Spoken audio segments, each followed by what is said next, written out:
So I just want to say the devil is really trying it tonight because the recording keeps stopping and going stopping. So this is like my third one that I had to make. But anyway, I don't like my lips dry. So what I was saying was, um, I just felt compelled to just say this and get this off my chest, and um, just talk about how I was just inspired by this young lady that I met. And, I'm so grateful and thankful that I only had to get one heart transplant or one organ transplant.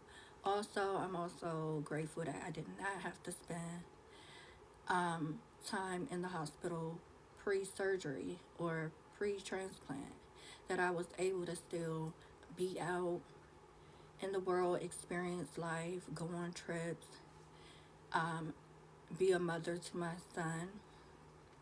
So, when I heard her story, I was just like, I should never have nothing to complain about. Dates. It does get tough at times because, you're human. And like I said, it's ups and downs with being a transplant recipient. I'm so happy for her that she is 8 years out, and she says within those 8 years, she never been hospitalized, and she been thriving, doing great, working, and I'm so happy for her.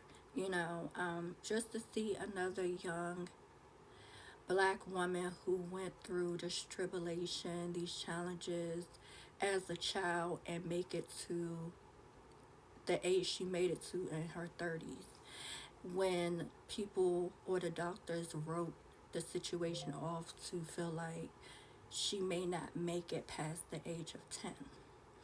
So that right there, that's the one thing, that's a testimony to how great God is, and how when he is for you, he is for you no matter what the doctors say, any type of professional, because God gonna have the last say so, and everybody have an expiration on their life. And when God have a purpose to keep you here, he's gonna make sure you stay here. And so as time has passed, I have had my transplant for 6 years now, thank you God. And I had complications with my heart, a lot of rejections, my immune system, rejecting the heart, looking at it as a foreign object. And so, even through those things, I still remain grateful and thankful for God allowing me to continue to be here, to be able to experience life, to be able to continue to be a mother, and be able to put my story out there and be an inspiration to someone else. You know, this is not a a easy decision to make. But you got to be determined to say, if you want to live, I'm going to take this chance. Nothing is guaranteed. That even if you do get a transplant, that what if it's just not taken? What if the heart is too old and it won't give you a lot of years? So, I was just very fortunate to be able to get my heart transplant within 6 months. And on another video, when I was in the hospital, I broke down because to make it this far and to feel like, that you're going to have to repeat the same thing, and um, I may have to get a new heart transplant. And to have to go through that again, I'm just like, God, you got a purpose for my life. the things that you're taking me through or the things I'm experiencing, I understand it's for a reason. I don't understand what that reason is, but I'm going to tell my testimony. I'm going to tell these challenges that you placed upon me because you know I'm strong enough to endure them and to get through them with His help and His strength that empowers me to know that I'm not in this alone. And my determination is just through the roof. I don't do this for me. I do it for my son. My son is my sole motivation. And I know some people say you should do it for you. Yeah, but for me, my son is my motivation and will always be. Will always be. Because he did not ask to be here. Even though I did not ask for this to happen to me with my health and my heart giving out during childbirth. But I'm determined to be here for my son. So, with that being said, I am nervous about having to get perhaps another heart transplant. That I have to start the process all over again. And who's to say that I won't? I may be on the list, but I won't get a heart transplant as fast as I did the first time because this is my second time around. And I understand that some people who have not had a heart transplant, period, may be in that category A, while I may drop to category B. By the grace of God, I'm going through what I'm going through, but I'm still able to work. I'm still able to be with my son. I'm not in the hospital. I'm still able to be around my family. I'm still able to tell my testimony. I'm still able to laugh, walk, be independent. So I'm not as upset about it. I knew it was a possibility. So I was upset in that moment because I did not want to be in the hospital. I wanted to be with my son for his birthday, but unfortunately things happened. And, I'm glad that they did keep me because, it was things that needed to be figured out. So I saw the light at the end of the tunnel. And, even though I'm still going through it, and I know my last doctor visit at the transplant clinic, the subject of getting retransplanted came up. And, the doctor asked me how I felt about that. Did I make a decision? And my decision is always going to be yes.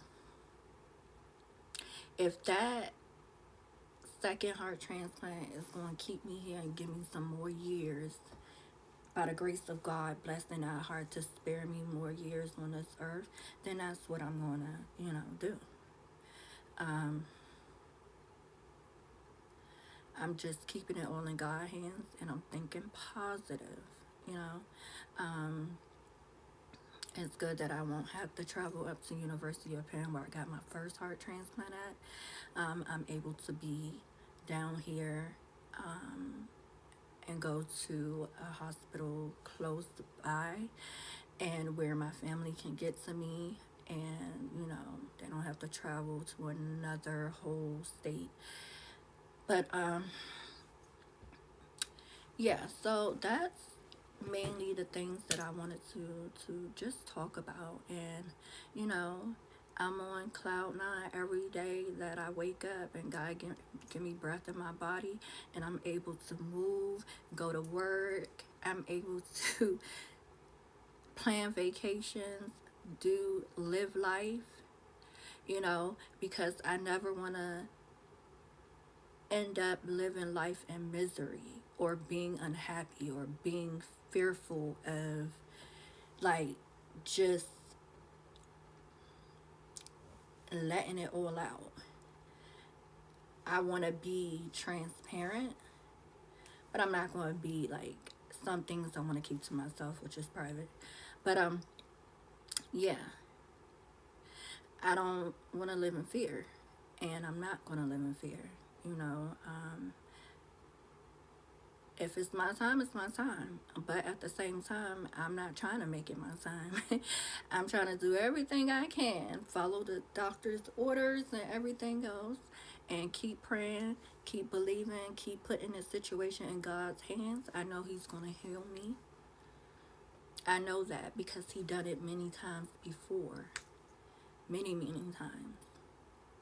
Especially in a situation where I thought, when I got really sick in 2020, and I thought that I was going to have to be on dialysis because my kidneys wasn't functioning well.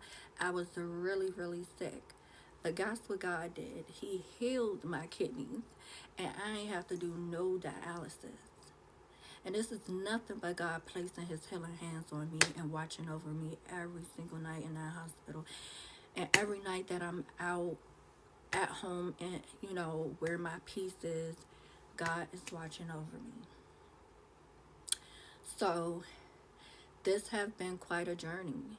It have built me to be a little bit tougher, to say, you know, when I look back on it, it's like, dang, I didn't know I was that strong mentally, because it don't just take a toll on you physically, it mentally takes a toll on you, and it's not for the weak. You got to find that strength from somewhere. You got to find that motivation from somewhere. So my story is to help people, especially mothers who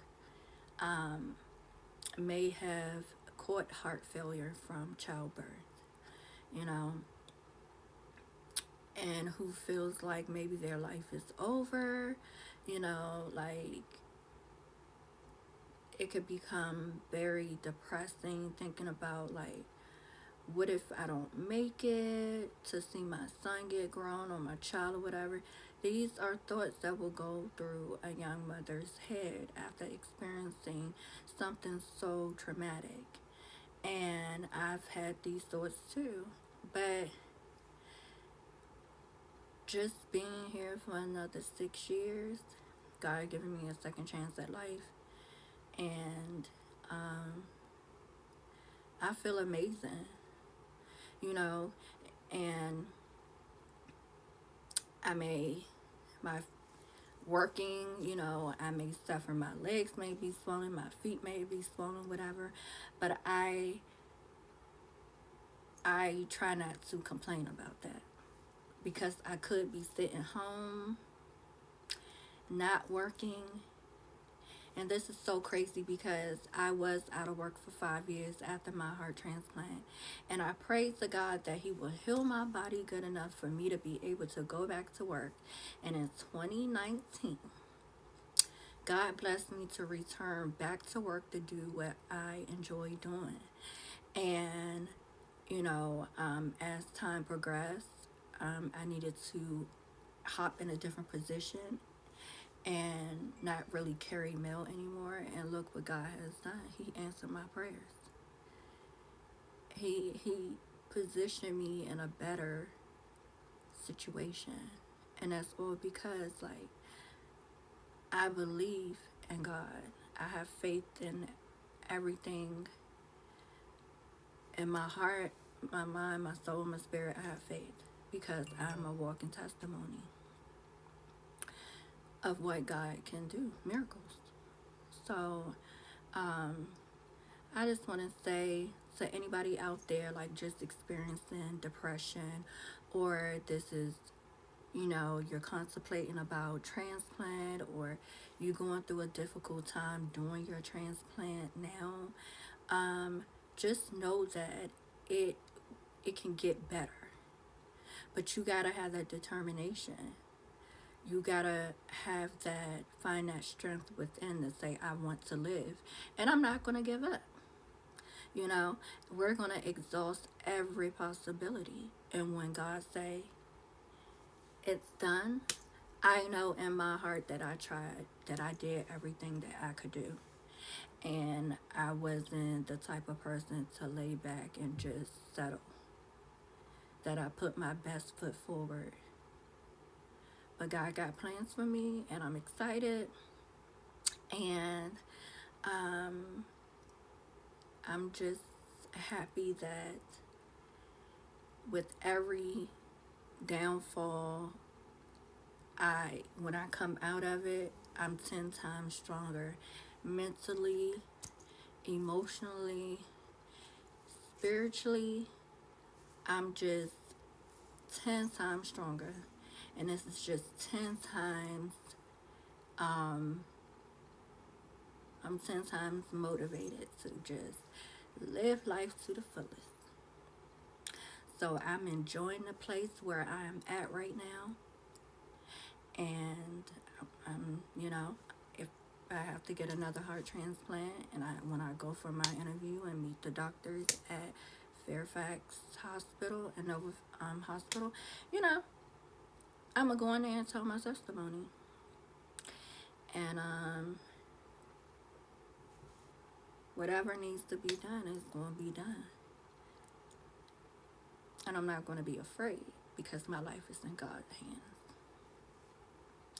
But I just want to thank y'all for subscribing to my channel. I want to thank you guys for, like, every time I'm in the hospital and I do a video, people are checking on me, making sure I'm okay. And I really appreciate that. I love the support. I love the care, because nobody has to take the time out their day to just stop and post something or text me or message me. I am truly grateful for those who have done that. And I thank you guys for subscribing to my channel, liking my videos, viewing my videos. I'm just thankful that I have people who will take the time out to listen to my story. And I hope you guys can share this video with others, because this is real life for me, and if somebody, a family member or a friend who have a family member who may be going through the same thing, needing a transplant, direct them to my YouTube channel and let them hear it from my perspective. Because nobody knows what it feels like if you're not going through it yourself. And I've been through it. I'm getting through it. And I'm going to continue to thrive. Alright, thank you guys. And I'm about to get off this YouTube channel. I'm about to go to bed. And I will definitely be back soon to do another video. And God bless.